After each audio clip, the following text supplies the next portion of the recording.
How do I react when the electricity stops coming out of the socket and the water stops coming out of the tap? That is the theme of this film.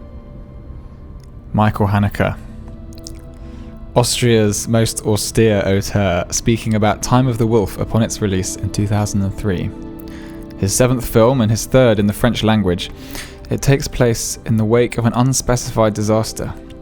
Could it be a nuclear attack, climate catastrophe, a new virus? Context is scarce, and so indeed is clean drinking water. Isabelle Huppert plays Anne Laurent, a middle-class mother of two.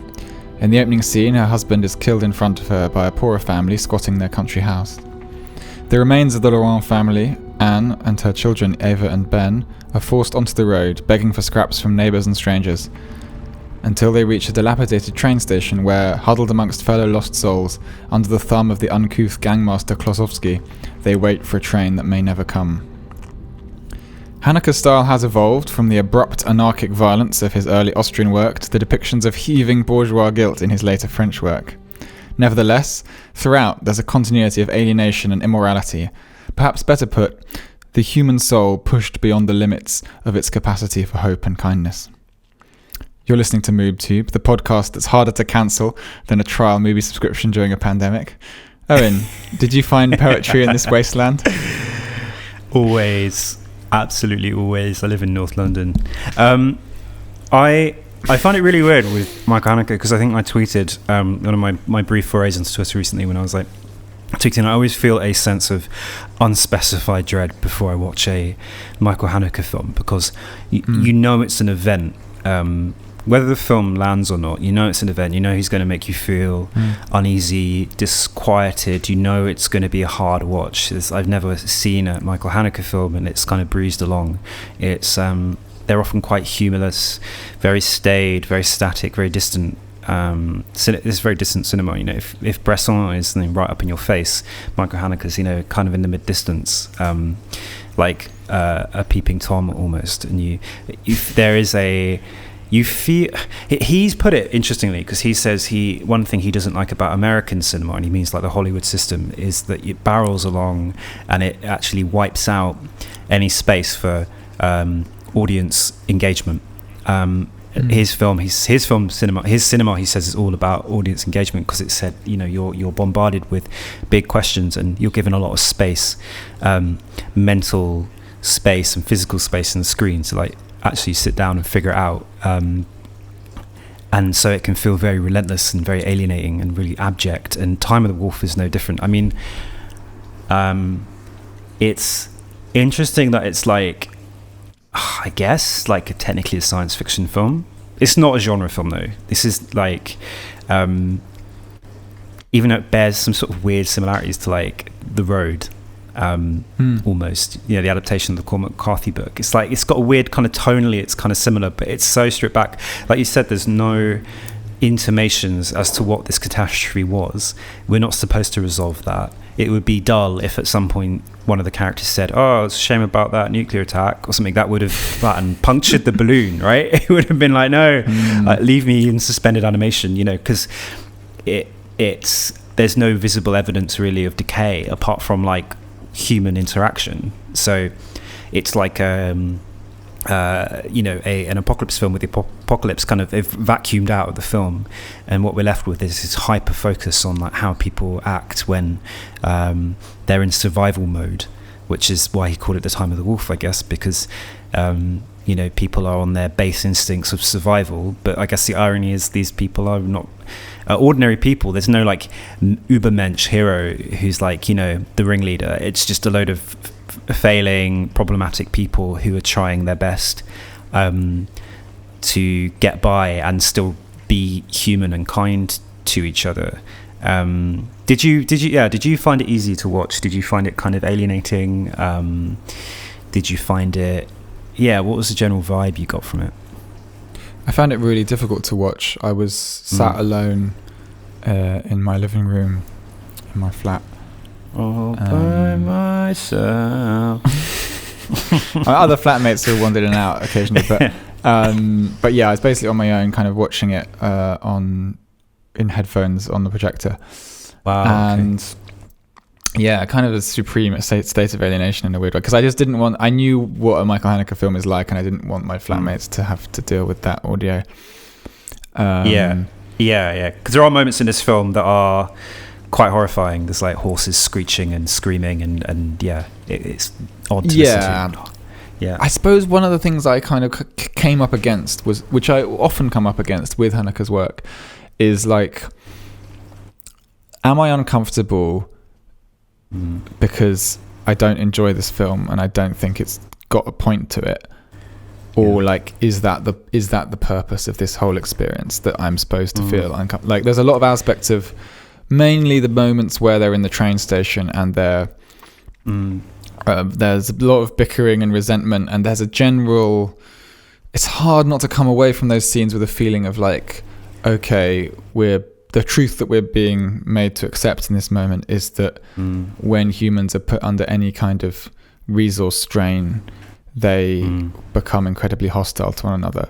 Which from anyone else, I would be prepared to accept that, and I sort of know that's true, and we know that, you know, far right political movements that attempt to scapegoat immigrants or minorities thrive during times of scarcity and all that. Austerity, Golden Dawn, famously. That's sort of... But I don't like being told that in a manner that gives no room whatsoever for a sense of getting on with stuff and actually finding a bit of kindness and a sort of sense of that journey being a little bit bumpier and stranger. And it does always feel with Haneke, particularly in this setting, in this film, where it's just relentlessly, this is how people respond to this. There's nothing you can do about it. I mean, does film have to console you? Like, that's one question I was thinking, because I had a similar attitude when I was watching this, and I was like, I don't feel consoled, and it in this world, the glass is not just half empty, it's smashed on the floor, isn't it? I mean, it's a relentlessly misanthropic film in a lot of ways, because like you said, we're led to believe that in an era of resource constraints and pressure, in this case an apocalypse, people will turn on each other. It will expose people's tendency toward violence. There's very little pity in this film, although I was thinking that, but maybe there is pity and I just wasn't seeing it. There are moments of human kindness, but they feel kind of flat. There's B, the character B, kind of has a tender moment with Elizabeth Huppert. They share a cigarette. But it's still quite a forlorn scene. I think it's only there for Haneke to show that this B character is kind of selling her body to one of the guys in exchange for resource, food or something. And there's the girl, and the girl kind of befriends this kind of odd-looking kid who trails them after a bit, who kind of looks like a Gosha model, like who is kind of the true wolf in this film, because he's like a loner. He won't join this kind of failed mini society that gathers around a train station. He keeps his distance because actually, as a wolf, he kind of recognizes that that's actually more dangerous than being on his own. He's like, actually, the most dangerous thing in the apocalypse is other people. It's interesting because, like, I always remember watching this interview of Michael Haneke years ago, where he's sort of like, well, and he's got a very like he kind of looks like a pound shop Christopher Lee, doesn't he? And he's kind of talking. He's like, well, he said, well, when there is a traffic jam, why is that? And he's like, it is because people are slowing down to look at the accident. He said, that's why you get traffic jams, assuming there's a traffic jam because of an accident. He's like, the reason you get these tailbacks is because people are looking and slowing down in front of the accident. That's so Haneke, isn't it? It's all so about Haneke. The human, this sort of they're like vague gasps of pleasure that you don't. This is it. In a Haneke film, you don't want to be the subject of the gaze.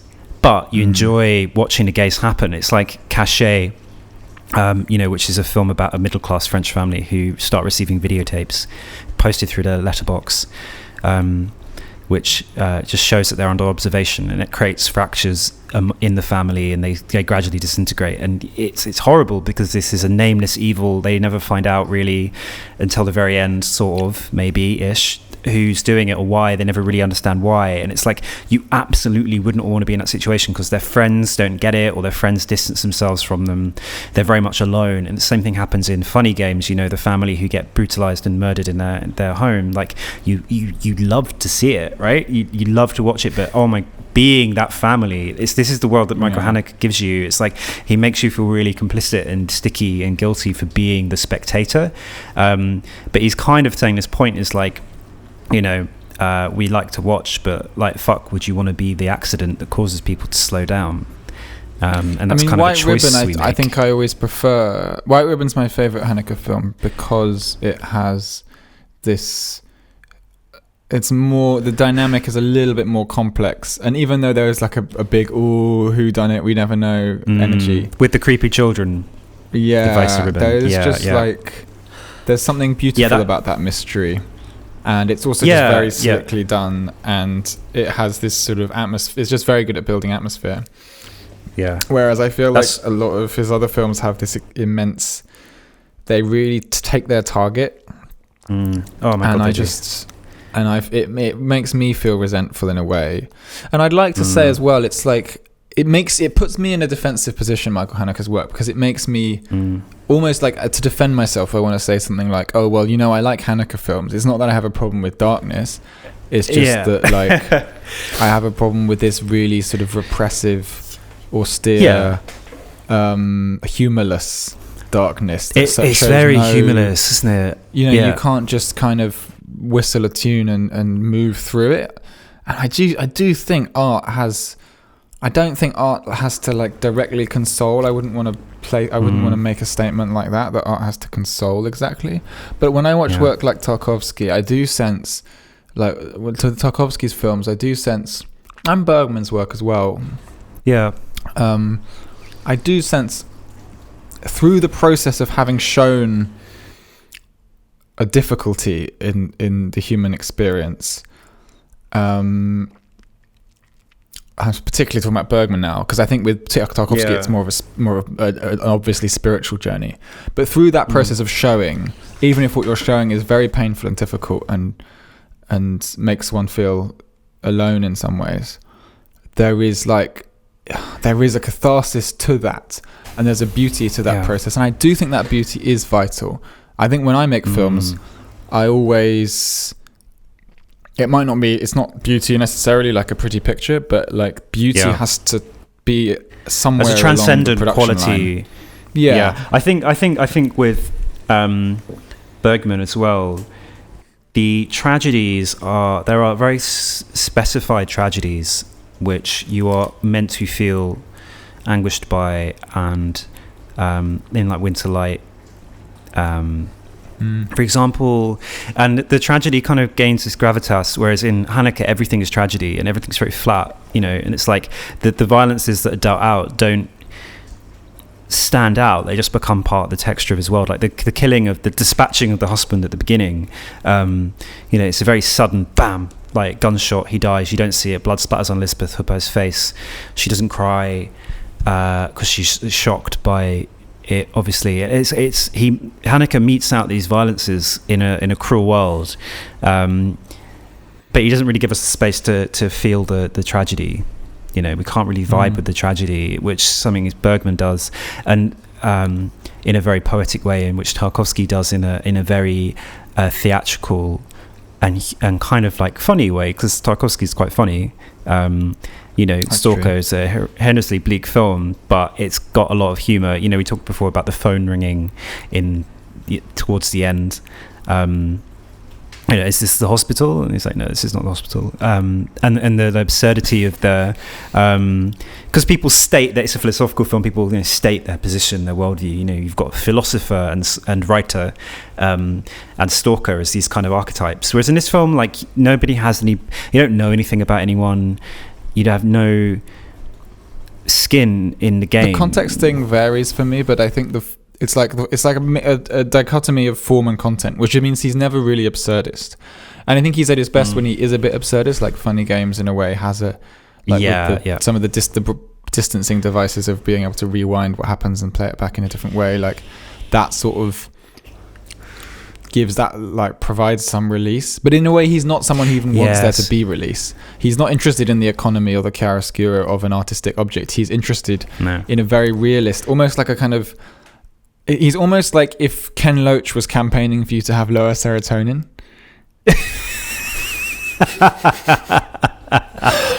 Like, in the way that Ken Loach makes films with a very specific outcome of, like, you must understand that, like, the Conservative government are bad. Like Haneke. He's like, I really want you to have lower serotonin. I'm gonna, you know. And so it's very realistic. There was no wind among the barley. It was a windless day among the barley. Yeah, there's no, like, with Beckett, for instance, you know. Yeah, oh my God. Beckett stuff is very dark, but there is always some kind of tension between the form and content. There's always some absurdity. There's always something very strange. Tragicomedy. I mean, exactly. And that's why it's so affecting. Exactly, like in Malone Dies, it's the deathbed testament of a man who's dying on his bed. He's not a likable person, and his review of the world is one that's both beautiful and horrid. You know, he admits very casually to slitting a man's throat for no reason. He can't remember how many people he's killed. And it's funny because, you know, there's these little musings on his on him shitting and pissing, and there's him you know, sort of having to grope around in the bed with his toes because he dropped his pencil. And it's very absurd and funny, and it manages to be really bleak and horrifyingly bleak and sad, but also very funny. And it's why Beckett is really good at that. But this is, Michael Haneke is very much like the Beckett is like the horror, you know, the fairground ride, like the haunted house on a windswept town, whereas Michael Haneke's like, you know, a fucking nursery in Belsen. There's no fucking levity here. It's really bleak, and I know that's his point. You know, that's what he's doing, and at least, you know, I applaud him. He's trying to attack decadence, but you can't attack decadence by attacking decadence. No, actually, no. You need to send it up or something. I think it's weird. Yeah, it's not to say I didn't enjoy it. Like, there were moments in the film that was like, this is quality. Like the scene where after the father has been murdered, the family, the daughter, the son, and the mother are camping out in this barn, and the kid goes missing. Kind of wanders off in the middle of the night, and it's a very dark scene. It's a dark night, and the mother kind of, all you can see is a fire in the distance, and they have to burn straw to kind of you know, illuminate their pathways, and then they burn the fucking barn down, which I guess is a moment it could have been played up for more humor, but it's not. It's like, obviously the barn was always going to burn down because they were setting a fire in the door of the barn, but it's a very beautiful scene, and, you know, it's got this real kind of silky smooth blueness to it, and it's quite beautiful. And there's a scene towards the end where they're executing the horses while which again could have been funny, because they're executing the horses while they're having this confrontation, because they encounter the people that murdered her husband at this train station. So there's a face-off, and no one's got any reason to believe one. Actually, amazing scene. It's really good, and it's suddenly the cat in the middle ground, in the middle distance. There's a guy who's just shooting a horse, and he's kind of like, "Oh, sorry, carry on," and it is kind of almost funny. It is quite good, and there's lots of screeching horses and cantering horses, and it shows that Haneke can actually do that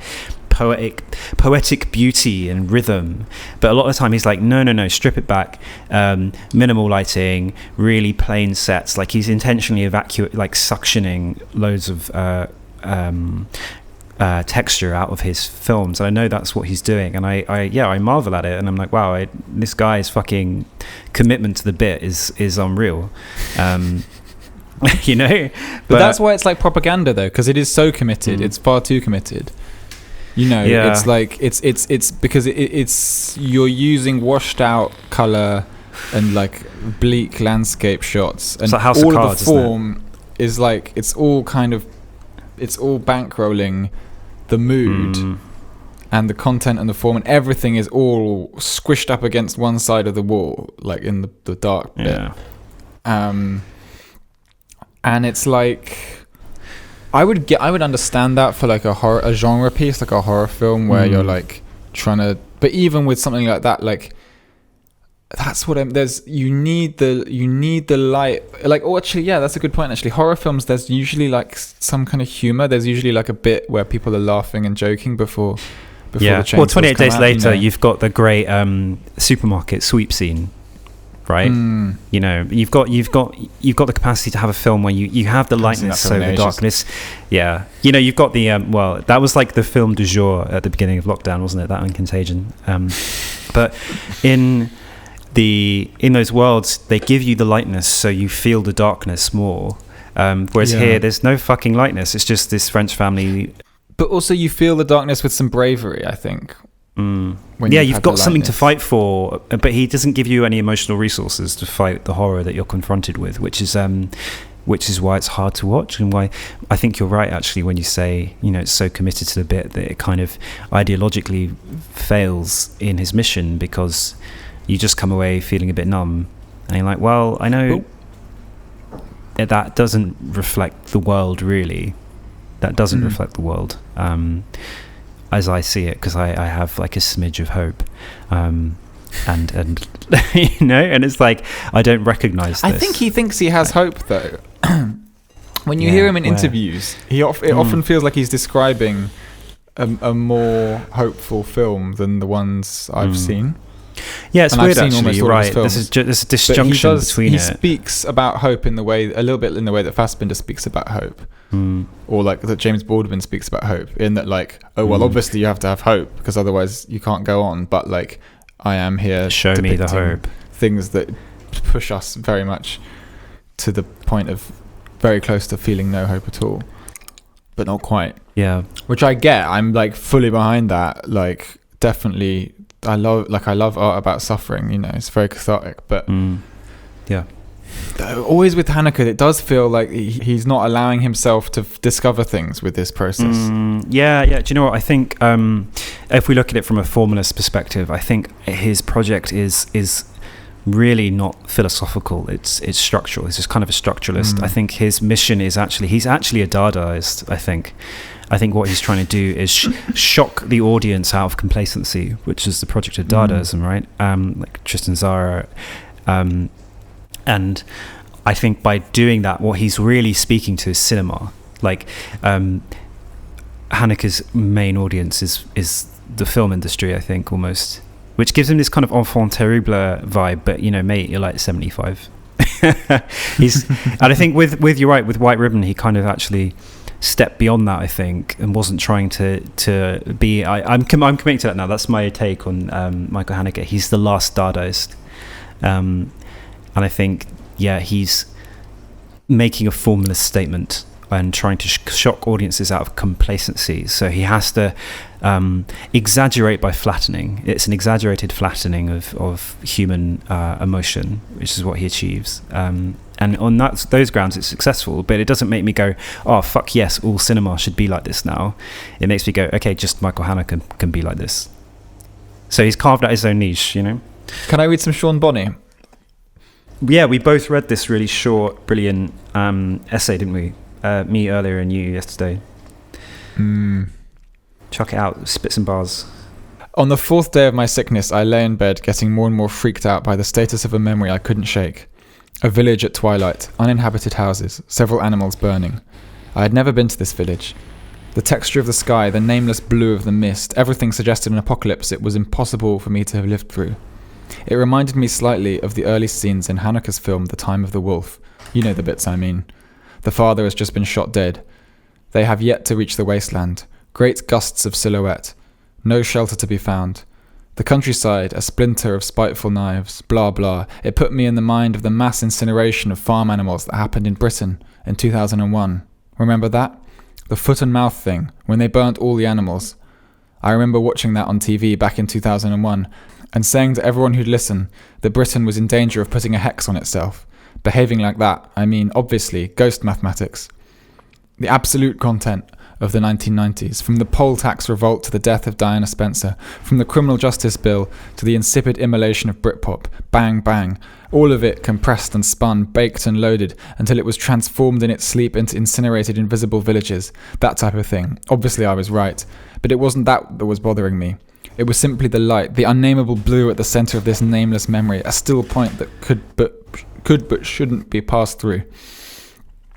That's what the end of the world looks like. In Time of the Wolf, which is a film I watch quite often, 3 times a week, etc. The end of the world, and how you can't tell whether it's just happened or is merely about to happen. An endless stillness, an aching blue, I'm going to repeat that bit, and how you can't tell whether it's just happened or is merely about to happen. An endless stillness, an aching blue, a scraping sky, a screeching of blackened, burning bells, a sleepless night, an endless regret, all of these things stripped of their names, their dates, all constellations aimed and loaded, typewriters and falling bombs, as if you had 87 parallel lives. And each of those lives was passing from you, was falling from you, like a hex that you dropped, like the eyes of boiling pigs. You would recognize nothing, like that part of the land that is also part of the sea, a sadness so great you have to invent new words to express it, like in the Time of the Wolf when they're all standing there, outside the station, waiting, all of them saying to each other, I have of course been sick for a very long time, so what, who hasn't? New bombs squealing. New reasons to be fearful of the stars. Oh, blah, blah. To hate the stars. To dream that one day you will go out into the streets of this quite possibly non-existent village and it will be very quiet and there will be new constellations in the sky and you will know they are new because they will already have names. The body fluids of the electorate. The kids who jumped into the fire. The boiling bones of Boris Johnson. The blood of horses. The strangled bird. The broken strings. The incineration of the pigs.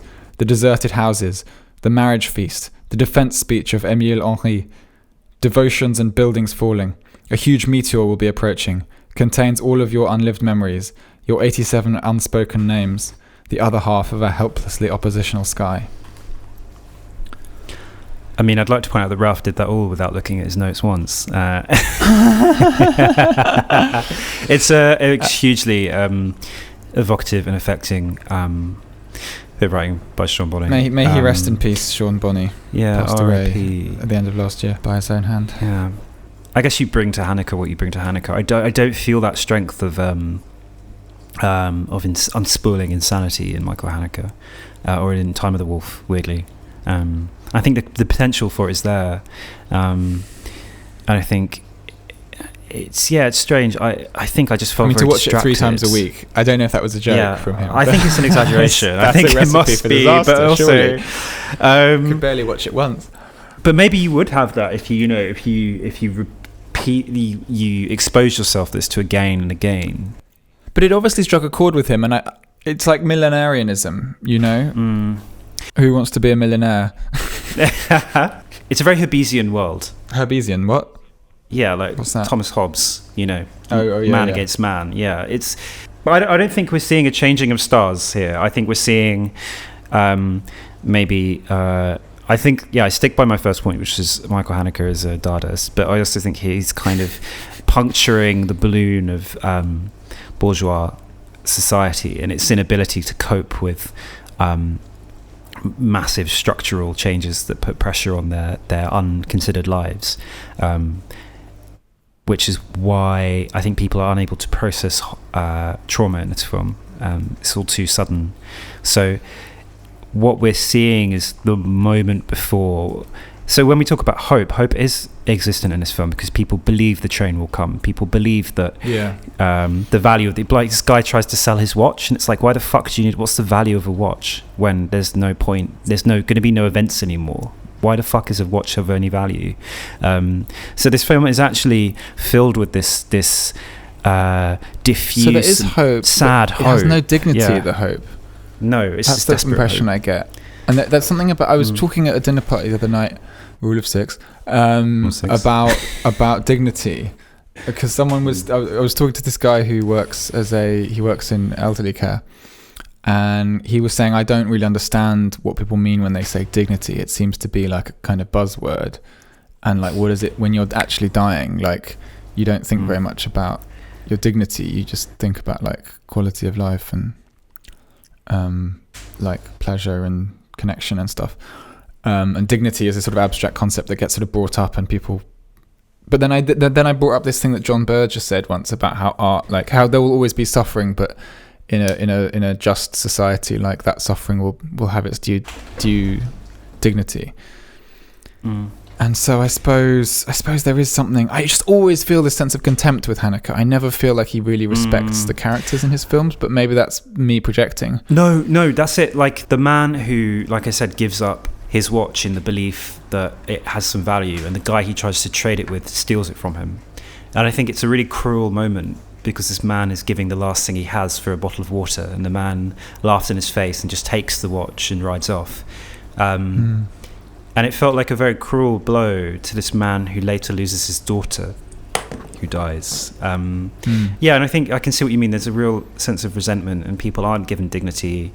The old man who pisses himself, the old Polish man who pisses himself, who then becomes like a victim of racially aggravated xenophobic attack later. They basically try and kill him and his son because they believe, because they're foreigners, that they've been stealing. Oh man, Haneke's whole approach to race is always just like sends shivers down my spine. It just feels like Robin DiAngelo's dark brother, you know. It's the same with Hidden and all these. Like, there's always like a kind of brown person like popping up to like make a white person's life difficult. Well, actually, I think in Cachet it is an Algerian guy who's it's implied is the lever of the video, the filmer, the secret filmer. Yeah. And so yeah, there are these like brown characters who bear the brunt of this xenophobia that Haneke doesn't really judge any more than he's judging anything else. He judges that no more than he's judging the kid who's trying to steal water. No, well, he's an artist. He shouldn't judge anything. But I suppose it's something about the way those dynamics are deployed, which makes me feel again like there is just this, like it naturalizes racism, or it naturalizes this kind of resentment as just being part of the human condition. Yeah, because it felt like that wasn't even a necessary plot juncture there. It's like you either make a lot more of it or you don't. And I think I was thinking with Konstantin Lopushansky, right, who made Visitor to a Museum, which is a 1989 apocalyptic science fiction film, Russian film, which has a similar métier, like people waiting around in his house at the edge of the sea, at the end of the world, waiting to travel to this museum on an island. And it's a film that has a huge amount of kindness, actually, in this really bleak wasteland. It's like Come and See, but science fiction Come and See. And it's, there's a real sense of kind of like beauty and awe and strangeness in the cruelty and in people's kindnesses to each other, actually. Like the sharing of a meal and stuff like that. Whereas here, it just all feels very atomized, and it feels... it feels like the apocalypse hasn't happened. He's just saying, well, people do be like this.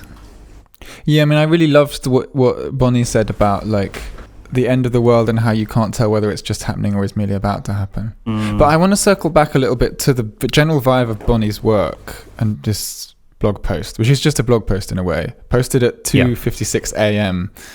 I didn't know at the time. Bit of a dark night of the soul. It's not something you get with most literature, but with Blogspot, you get that sort of context. And it's titled Our Death 30 on the Refusal of Spite. Oh, and he rewrote it. As in edited it. As an edited version.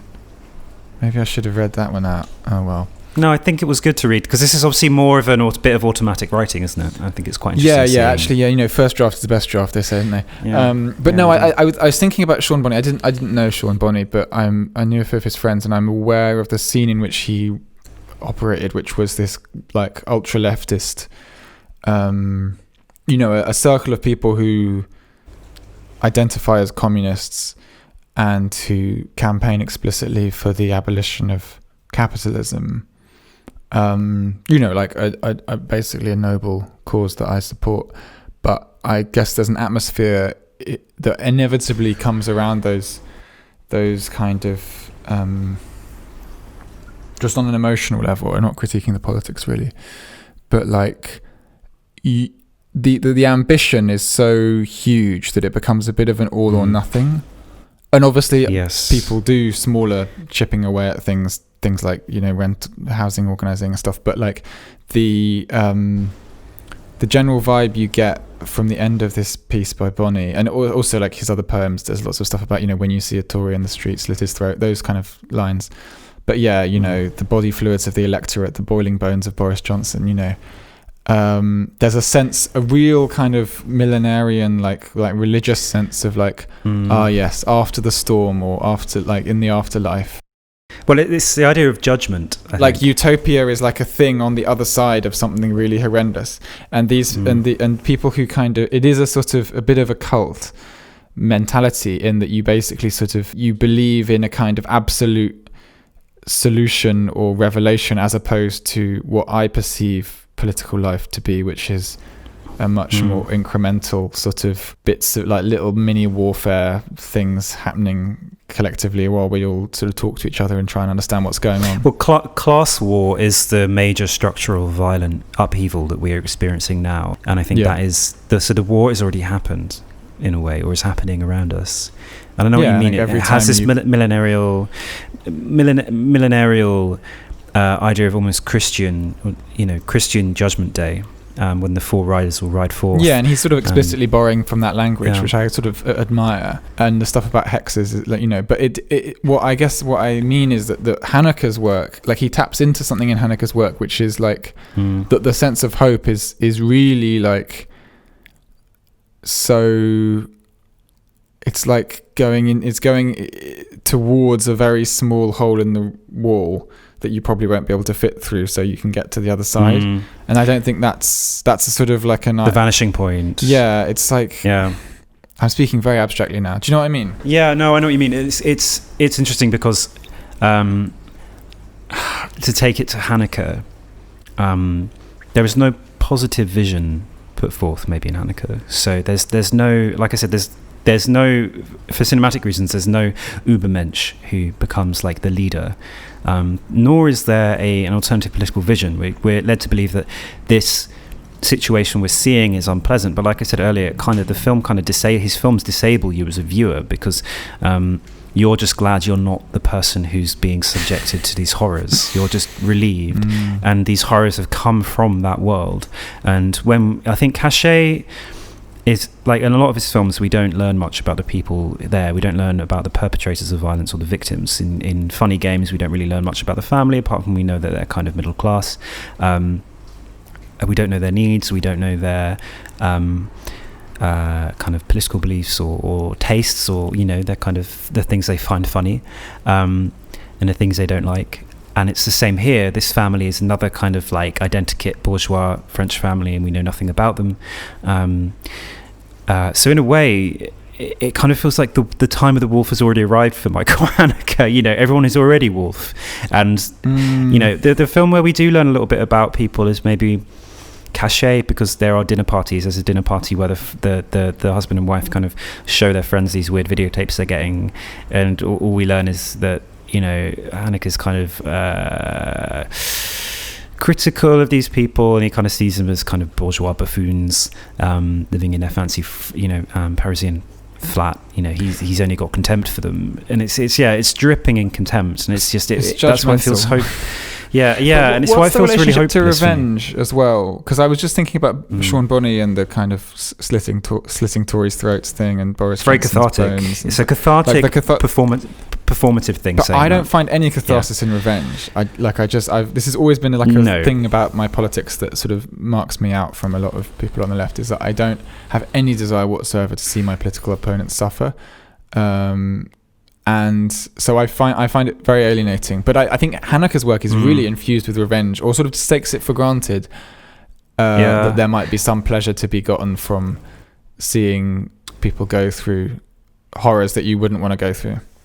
It makes you desire revenge, which is part of, like, again, you joining the wolf pack, isn't it? And I think I politically, you know, I've felt the same as well. Like, I get that that's what I'm saying. I'm not ascribing to that view or condoning it, but I think there's a certain performative catharsis, and I think especially in the last few years under austerity, it's specific. The last 10 years of this government has And I didn't see as much of it during Corbyn's tenure, actually. It kind of exists around that. And I think it's during periods of deep frustration with the managerial Labour Party, and people kind of adopt this real kind of like Tory cunts slit their throats. The impotent rage. Of this rage. It's a very impotent rage. And I guess it's kind of...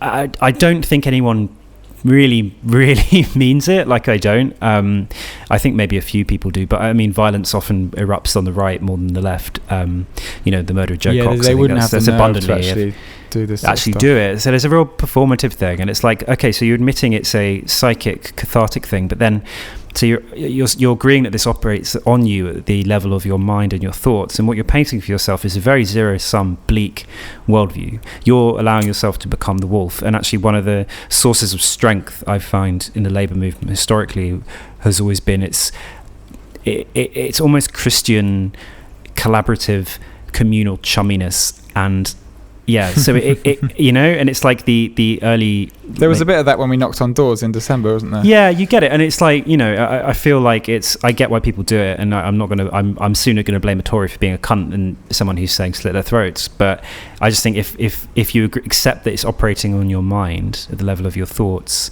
and your ideology, then maybe it's not helping you. Maybe it's you're kind of poisoning yourself a little bit. You're poisoning the well of your own political imagination.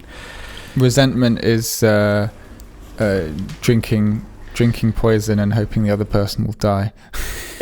If you spit in their mouth. If you piss the on other the one grave, is if you throw shit at people, you might miss, and also your hand is covered in shit. Shit, yeah, I use it. I like these phrases. My mum is like an old Labour, and a Buddhist. So she always, said to me, like, like basically, like, what's your hatefulness? Like, so do you, when you say you hate something, do you really hate it, and how's it operating on you? Because that's really, like, they're not going to find, like, Boris Johnson knows he's hated, but also doesn't care about your hate. Like, he could sit there banging a kettle drum outside Number 10. Saying you want to slit his throat, well, you probably get arrested, but you can post saying that, but all you're doing is just poisoning, because he does not give a shit about you. He's not hearing you. I don't know. Yeah, I don't. This is created. We've both flooded forth on that, and I think it's interesting. I love it. I think we should probably wrap up now. So yeah, ultimately, final remarks on Time of the Wolf. Final remarks. I think the final scene is quite arresting, where the boy kind of like lights a fire and he's got this blood pouring out of his bloody nose, and I guess he's the birth of the wolf, isn't he? But it was the final scene is just this like eerie shot from the point of view of a train, and you never find out. Classic Haneke. You never find out whether this is the train they're on because the train has arrived, or whether the train's about to arrive at them or go past them, or whether it's just a train somewhere else that has nothing to do with this landscape. Yeah. Actually, I forgot about that. It's during the credits. I'd slowly disengaged from the film by that point, actually. So I was a bit numb. Okay, some housekeeping. We've got a special episode coming up. 2 special episodes, actually. Do you want to talk about next week, and I'll talk about our Halloween go spooky special the week after? So next week we have a Eric Roma special. We're going to be reviewing a small handful of the comedies and proverbs films uploaded on Mubi at the moment. The ones, if you've got time before we before the next pod, if you're listening to this shortly after its release, Pauline at the beach, Pauline à la plage, and my boyfriend's girlfriend. My girlfriend's boyfriend. I always get that mixed up. And I'm gonna watch The Aviator's Wife as well, just to gen up even more. But I'm gonna bathe myself in some Roma. And we have a special guest, Igor Toroni Lalic. Yeah, it's going to be a big one. What's happening the week after? Our 25th episode. For the big 25, we will be reviewing Cure by Kiyoshi Kurosawa. Any relation? I don't know. but interesting. Probably if it was. right. Probably why not? It is a horror film, which times neatly with the fact that it's Halloween, or just before Halloween. So it might be perfect to listen to on Halloween night, because you're not going to be going to any fucking parties, are you? In tier 2 and 1. He's not related to Ikuro Kurosawa. He's not related. It's the first line of his biography on Wikipedia. To be clear, maybe it's a really common name. I've actually seen the Kurosawa name quite a lot in various contexts. So either he's a scion of the big family, or it's actually quite a common. It's like Smith. So we're going to review that. It's going to be a horror special. We may have some special guests who will be haunting the pod for that week, and we'll be rattling our chains a little bit more about that in the days to come. But yeah, until next time, don't go outside, don't catch coronavirus, and be nice. Hands, face, compassion. Hands, face, compassion. Space face. Space race. Also, see your mates. Just go around your mate's house. It's fine. Yeah. We're gonna get pulled off the air for that. We're gonna become like pirate radio, broadcasting from a boat. Shout out to COVID. Shout out to COVID. Hold tight. Big C. The coronavirus. C19. We're going to be broadcasting from a Thames Clipper, pirate radio style. Early days of John Peel style. But yeah, until then, stay safe. Bye bye.